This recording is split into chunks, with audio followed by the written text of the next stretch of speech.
We'll reconvene at 17:30, and I warmly welcome Mark Popplewell from Nuclear Risk Insurance in the UK.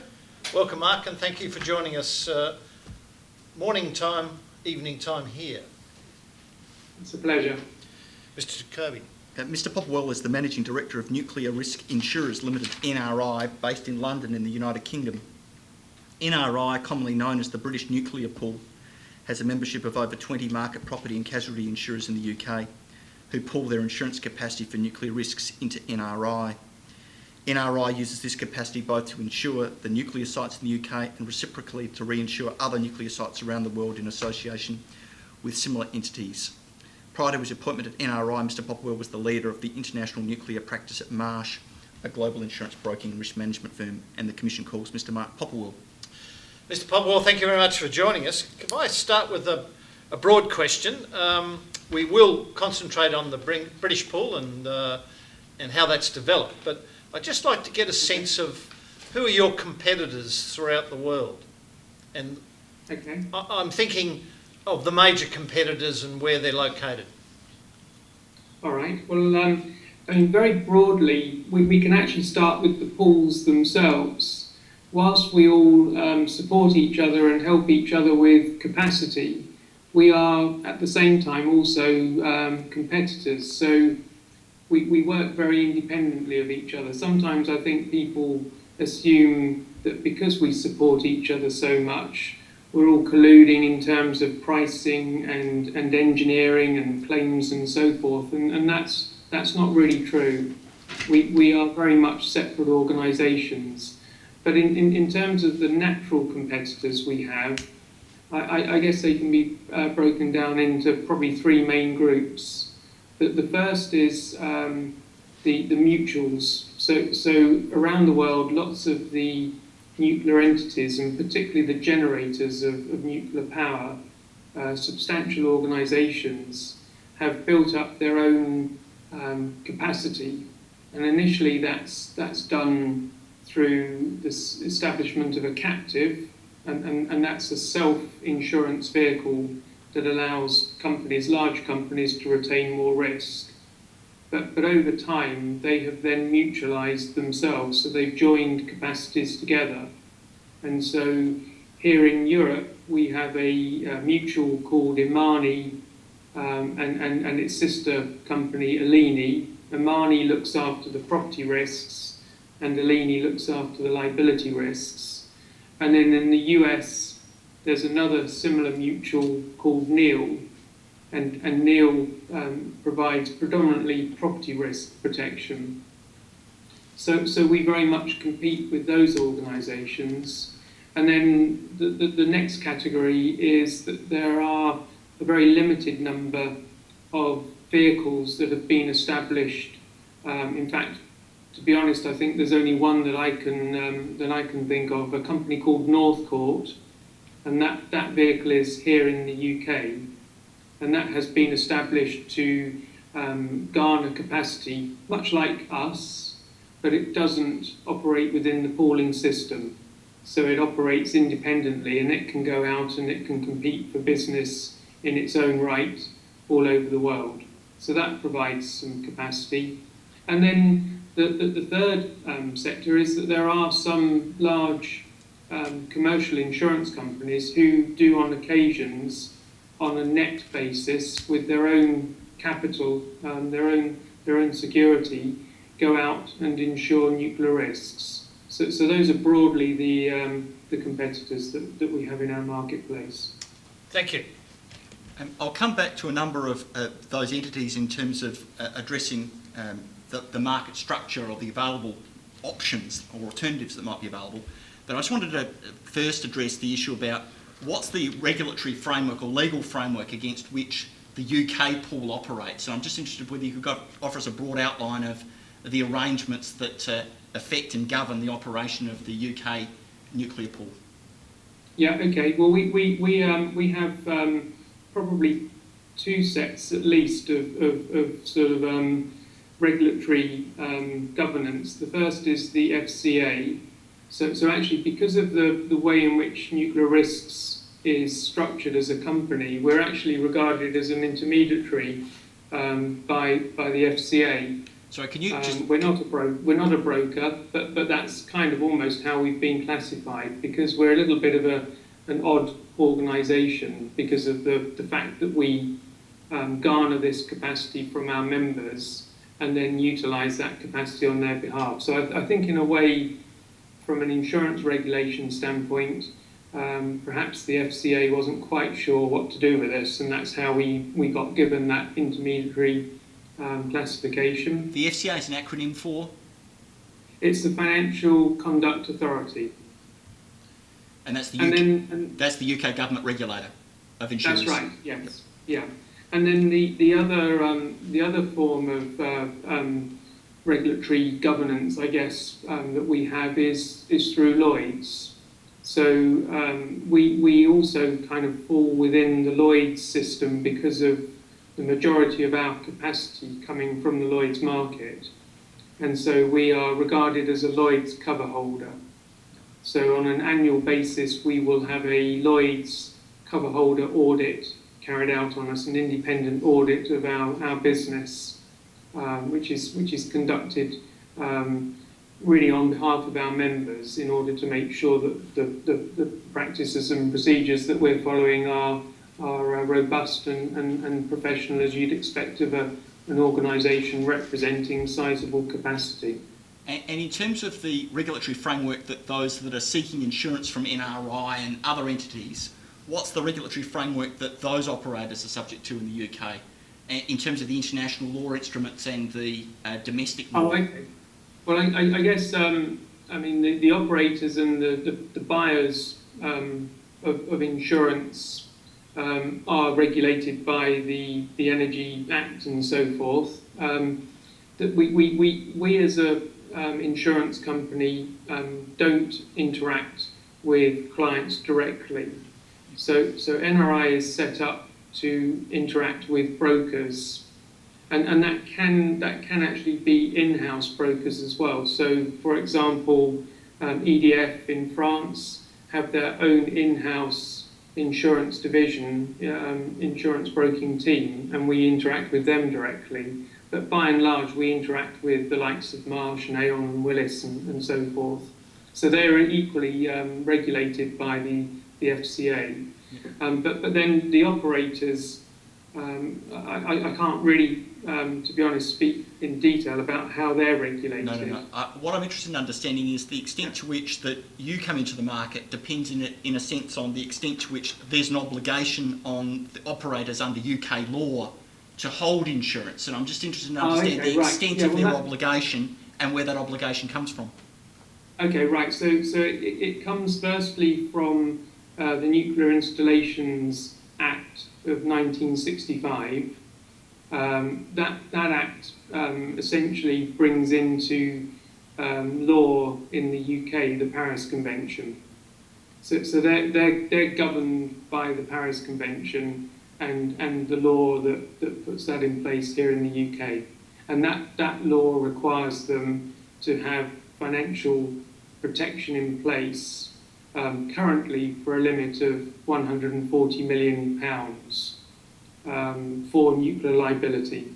There's no obligation for them to go and buy property insurance. So, you know, they have large businesses, large properties with large plant and machinery and so forth.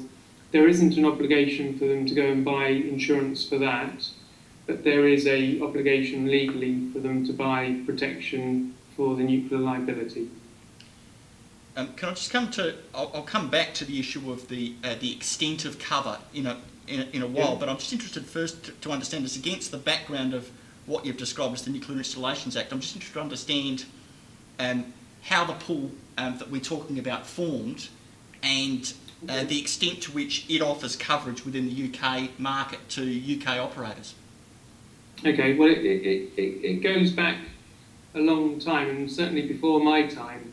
But when the industry started forming here in the UK, and actually similarly elsewhere in the world, governments and the newly formed companies, mainly owned at that time by governments, came to the insurance industry and sought insurance protection. And the insurance industry weren't immediately particularly interested in doing that. I think they were very unsure about the risks. It was a brand new industry. There was no sort of claims history for them to be able to model and sort of understand. So that, as I understand it, and as I say, Chad, it was long before I was even born.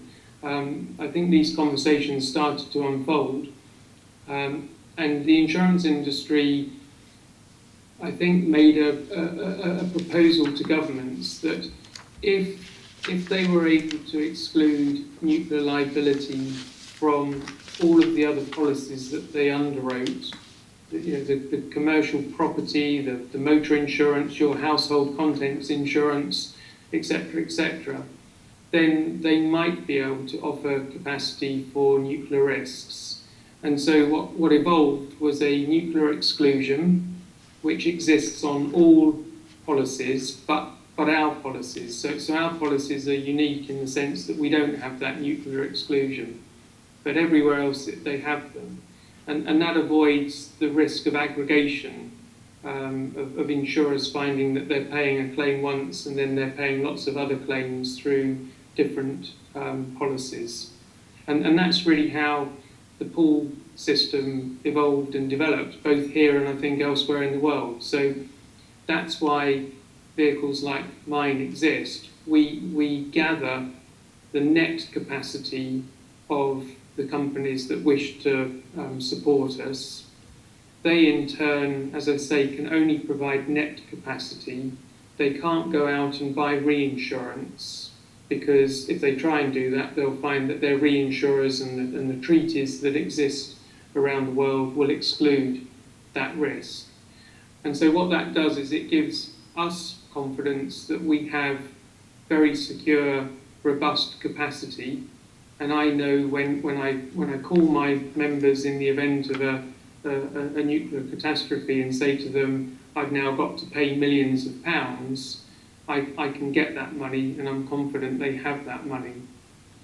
It avoids the risk of reinsurance failure, I guess, is the tenet behind all of that. Can I just come to that? Are you able to express a view about the extent of NRI's current capacity to offer insurance? Yeah, so it's in the public domain. Today we have £500 million of capacity. That £500 million can be used 100% on property risks, and we can use half of that capacity, so £250 million on liability risks. So of course, if we've got a client that's just buying property, we can give the full 500 million. If we've a client that's wanting to buy both, then we've got 50% that we can offer to both. That capacity will be increasing. In fact, we're just in the process of renewing our facilities at the moment, and that capacity will be increasing to £600 million in January. And again, that 50% split for liability will be retained. So that will remain. That will go up then to 300 million. Is there a particular reason why that's the amount of capacity that NRI holds? Does that represent the limits that those that are willing to provide those funds and put them at risk? Is that the limit of what they're willing to provide, or is there another reason why that amount has been arrived at? Yeah, it's really I think a limit dictated by demand. So if there was more demand for capacity from the companies that buy nuclear insurance, then I think we would be increasing those limits, and I think there would be interest from the insurance market to increase. And just on that point, Chad, the reason we're increasing at the moment is that there is some increasing demand within the industry for higher limits. So around the world, the conventions are, as you know, have been updated, and so new limits and broader heads of damage are starting to come into place.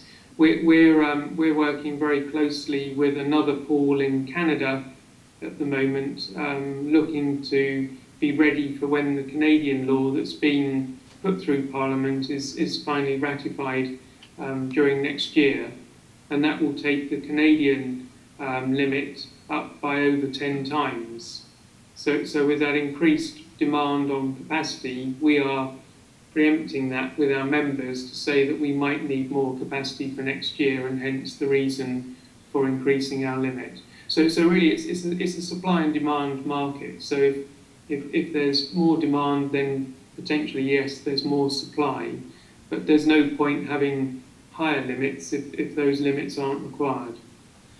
And do you make an assessment of the solvency of those that are willing to provide, to put that capital at risk? And I'm just interested to understand the extent to which there's assessments of their solvency. Yes, we do. Yeah, so all of our capacity is AM Best, A minus, and better. And so by those ratings, I gather their solvency ratings are by external independent third parties. Is that right? That's right. Yes. I think coming back to something that we picked up at the start was that the extent to which the pools cooperate and provide support. I'm just interested in the extent to which the pools reinsure with one another. Okay, right. Yeah, so actually this is another good reason for why you would, I'm sure, say 500 million, 600 million is nowhere near enough to provide the full insurance for some of these big companies and the big limits that they require. So absolutely what we do is we diversify the risk participation by reinsuring through the pooling system. So we reciprocate with other pools in order to build up the limits that our clients and their clients require. So if we took, for example, a operator of a nuclear power station that wanted to buy a limit of $2 billion of property and machinery breakdown protection, we can only, of course, provide 500 million or 250 million if we're providing liability as well. So we have to then go out and seek support from the pooling system. But the reason we're confident about doing that is for the same reason we're set up. They're set up in a very similar way.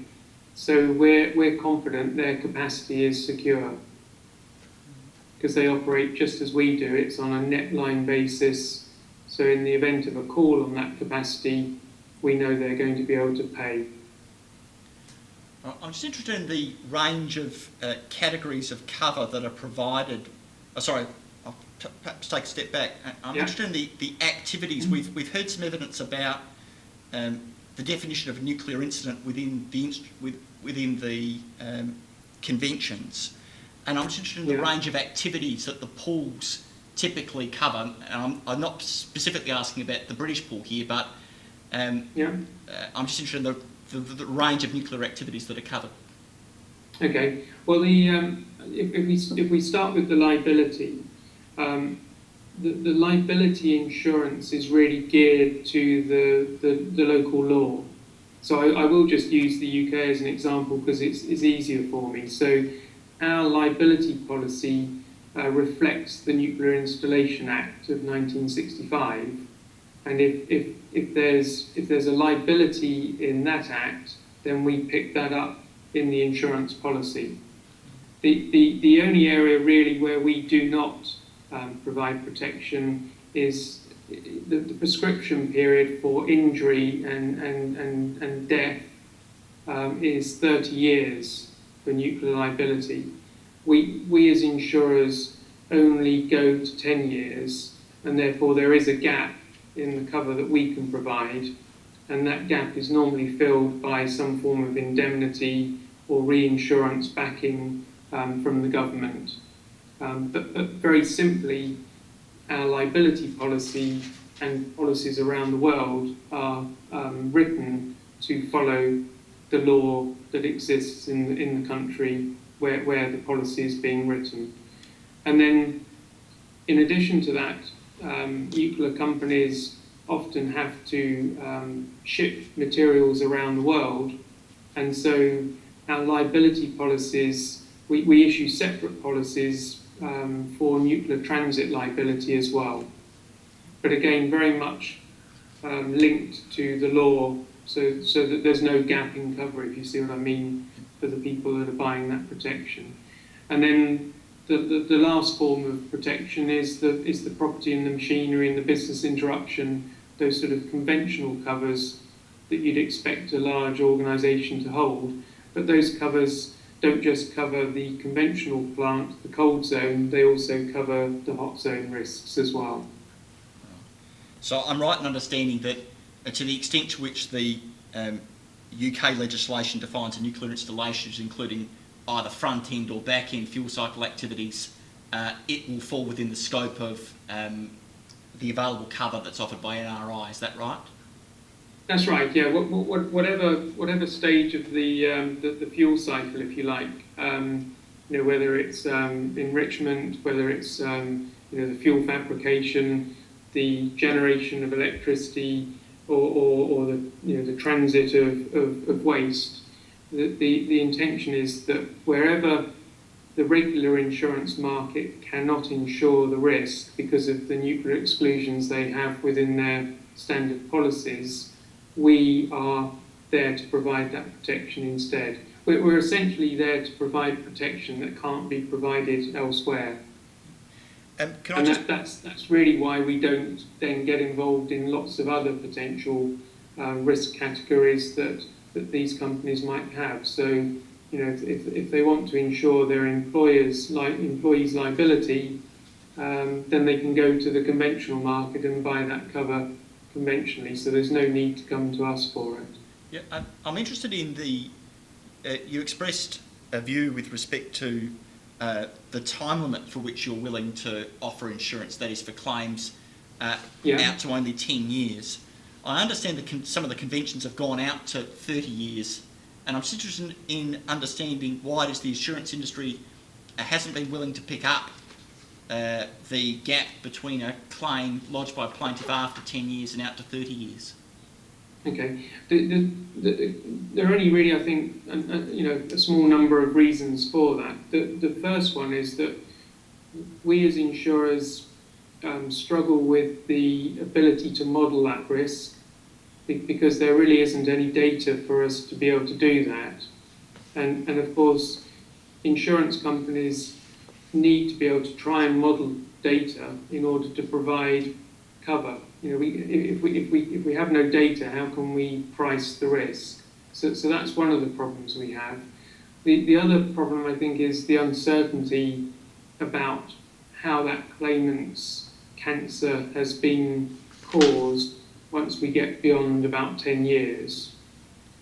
Our view is that insurers, us as insurers, are really there to support the industry with the catastrophe type event.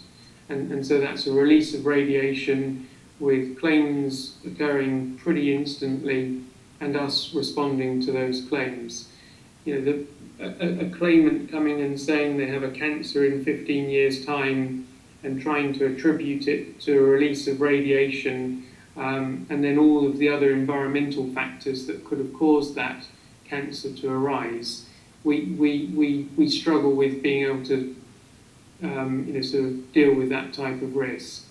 And then I guess the last one is more of an internal issue. It's accounting for that and reserving for that long time. 30 years is a long time to be holding commercial insurers ready to pay a claim in the event that one occurs. So from an administrative standpoint, we don't yet have the ability to handle that risk. In our evidence earlier today, we've heard a little bit about the insurance market's response to the events on September 11 in the United States. And I'm just interested to understand the extent to which coverage is now available for a terrorism-related incidents associated with nuclear activities. We understood from some of the evidence that there had been some retreat in the market after those events to be willing to offer insurance cover for events that have that as a cause. Okay, well on the liability side, because the liability is a strict one, we don't exclude liability caused as a result of a terrorism event. The cost of buying terrorism cover absolutely has gone up since September the 11th, not just in our market, but in all markets, of course. So there's also a question of, do clients want to buy that cover, and it's something that they can decide on the property side to buy or not buy. As I say, on the liability side, it's not excluded, so essentially it's covered. In the UK and in other countries, since that incident, terrorism insurance pools have formed. So, for example, when we provide terrorism insurance here in the UK for nuclear terrorism, we then basically go to a reinsurance vehicle here in the UK to offset that risk. But it's, I think, Chad, the issue is the cover is there. It's a question of price. Some companies choose to buy it, some companies choose not to buy it. It's not that we exclude terrorism as such, it's just that the cover now has a cost, which it probably didn't have prior to that event taking place. And just a final issue, again, in terms of issues that have been raised today, in terms of, we understand that under the convention, some of the heads of damage have been expanded to include certain environmental risks, certain environmental damages. And I'm just interested in the extent to which the insurance available in the marketplace matches the available heads of damage under the conventions in that respect. Okay, yeah, well, the good thing is that the changes in the conventions happened quite a number of years ago, and if you go back to the very beginning when those conventions changed, I think insurers' attitude at the time to those additional risks was mixed. With time and with the ability to sort of understand those risks more precisely, we, for example, are now in a position to match those additional heads of damage within our new policy wordings. The Paris Convention, the revised Paris Convention in Europe, as you probably know, has not yet been ratified. So we're still working on the old basis of heads of damage. But you know, when those new heads of damage come in, we fully expect to provide the cover against them, with the exception, as I say again, of the 10 to 30 years. Now, can I just come to the issue of a pooling system as opposed to the alternatives? I think we've already talked about some alternatives, a mutual and self-insurance. And I'm just interested in whether you might express a view about perhaps the advantages of a pooling system, and perhaps we can then address some of the other concepts as well. Okay. Well, I mean, the easy advantage of the pooling system is that we can provide 100% of the cover on any size type risk. So you know, that's a great comfort to the industry, because they know they can buy the insurance cover that they need in order to continue to operate. That's great, and it's good for us, I'm sure people would say, but of course the industry needs competition, because if we have no competition, then of course there's always going to be the concern that we're charging too much for our products. So this is why these other forms of insurance protection have evolved and exist, you know, really essentially to provide competition to the pools. For some of the smaller risks, it's probably possible for the mutuals to provide all of the protection. And certainly if you go to the US with Neil, Neil provides the property cover for the US operators in totality. So there's no sharing of the risk between the mutual and the pool there. They provide 100% of the cover. But I think in most programs we see today, there's a mixture of the various forms of capacity within the programs that our clients purchase. So we provide a certain amount of that capacity. Normally speaking, it's the largest amount, but the European mutuals also provide capacity, as does Northcourt. So there's, and as I said earlier, occasionally there are independent insurers that provide cover too. I think this might be implicit in a couple of answers that you've already given, but I just want to explore. We mentioned a minimum insurance figure of £140 million earlier, and I'm just interested in understanding the extent to which NRI gives insurance to nuclear operators for amounts that are greater than that minimum. Okay, well, yeah. So that in the UK, that's the legal limit. Elsewhere in the world, the limit is higher than that, and limits now generally go up to around £1 billion, $1.2 billion, either US or euros, and so there are covers in place at the moment that provide that amount of protection, and we will either be sort of a significant lead reinsurer of that protection, or certainly a large capacity provider to it. You mentioned a mutual in the United Kingdom, and I hope I get the name right, Eleni, and I'm just interested to understand what are the entities that formed that mutual? I'm sorry, Chad, you broke up then. Sorry. I'm just interested to understand what the genesis of Eleni was, and who was it that created those two mutual or self-insurance type entities? I'm really sorry, Chad. You're breaking up. I'll try again, and we'll see if we can hopefully work through with the audio. I'm just interested to understand who it was that formed Eleni. That is, who was it that decided to create such a captive? Oh, okay, right. Thank you. Well, firstly, I should point out it's not based it's not here in the UK. It's based in Europe. So it's a continentally formed mutual, and it was formed by the industry, by the nuclear industry. So the likes of EDF, British Energy, back when it was independent of EDF, and other nuclear utilities within Europe. And I'm just, perhaps if we can come to deal with, I'm just interested to understand, and perhaps now moving away from the UK, about the nature of the insurance arrangements that operate in places where we've heard in evidence in the Commission that there are some countries that have smaller numbers of nuclear installations than, for example, in the United Kingdom. And I'm just interested to understand the sorts of arrangements that operate in those places. Okay, yeah. A number of different arrangements exist. On a very simple level, the government could say to the industry, because there isn't an insurance industry in this country able to manage that risk, we don't have the insurance capability and knowledge and expertise, you can buy insurance on a non-admitted basis.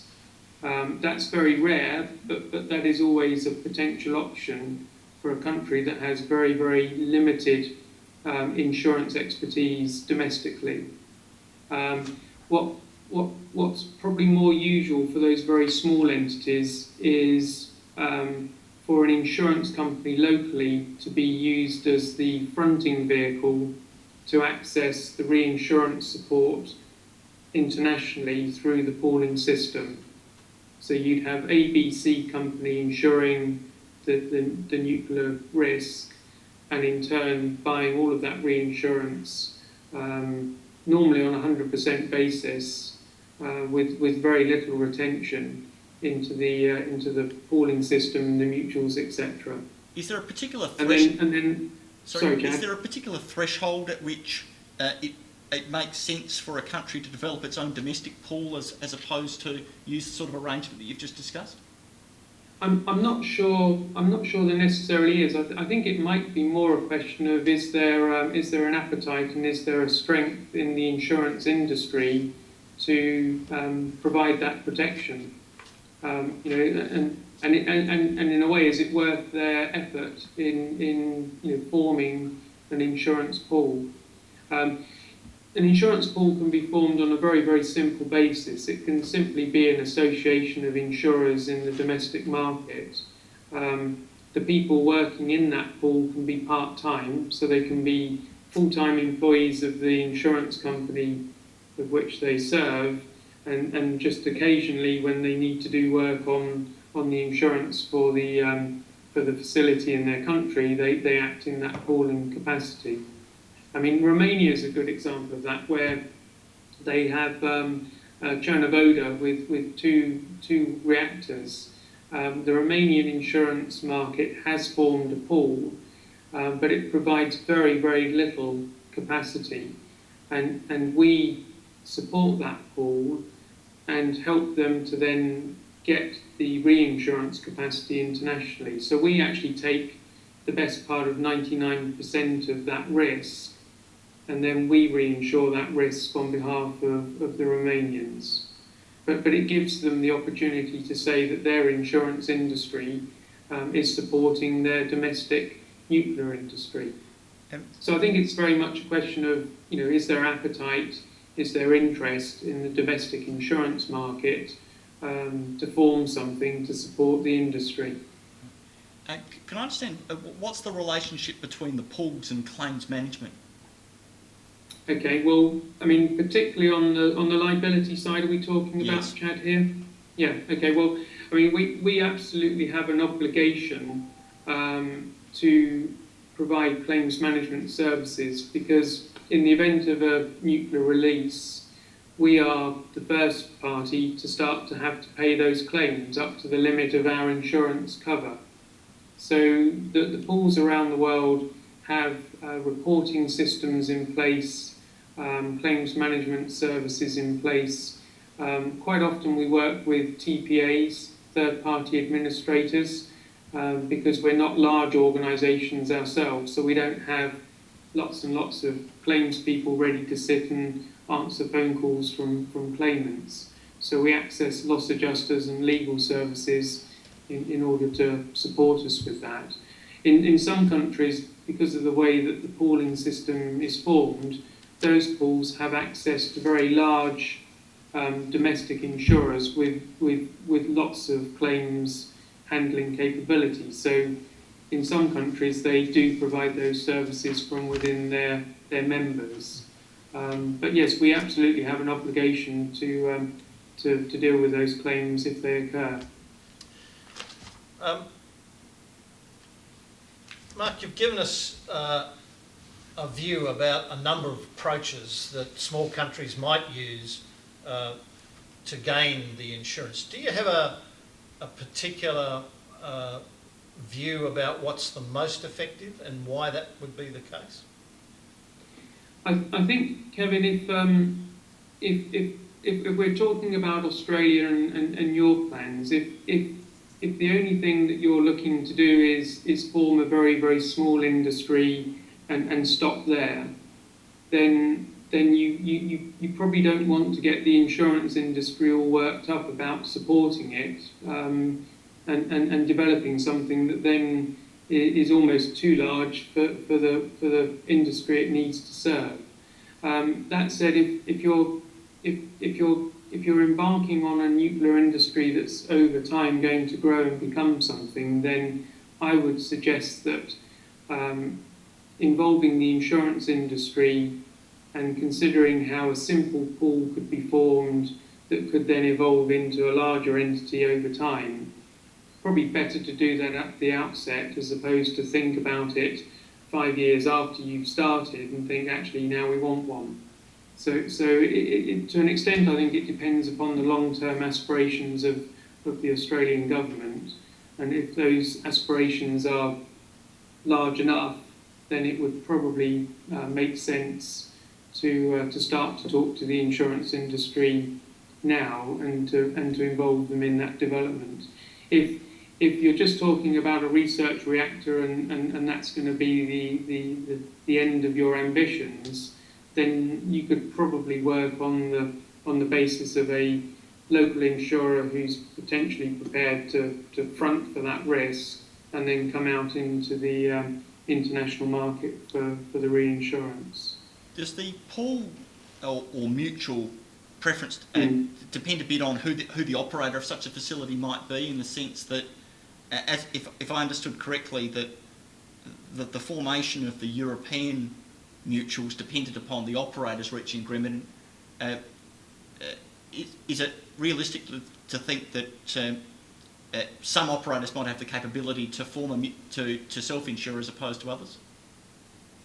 Yeah, I think so. But Imani and Alini, I believe, and I'm not an expert in their business model, so you might at some point have to talk to them about how things work. But they could potentially allow an Australian company to join their mutual, or that Australian company could join as a non-member, in the sense of being able to buy insurance from that on an insurance company basis. So rather than the benefit of joining a mutual is that in the event that claims do not occur, then the profits that are developed through the insurance premiums that are brought into the company are then dispersed back to the members. So they get dividends back in good years when there aren't claims. So there's a value to that. Whereas we as commercial insurers, we have to make a profit, so we can't give that profit back to our clients in the way that the mutual can. But that wouldn't stop an Australian company buying insurance from, say, an Alini or an Imani, as they would buy insurance from us. So they don't have to become a member to buy insurance from those vehicles. Mr. Popplewell, I thank you for getting up so early to help us with our investigations, and your very clear evidence is very helpful. So I thank you indeed. We'll close the session and reconvene on Monday.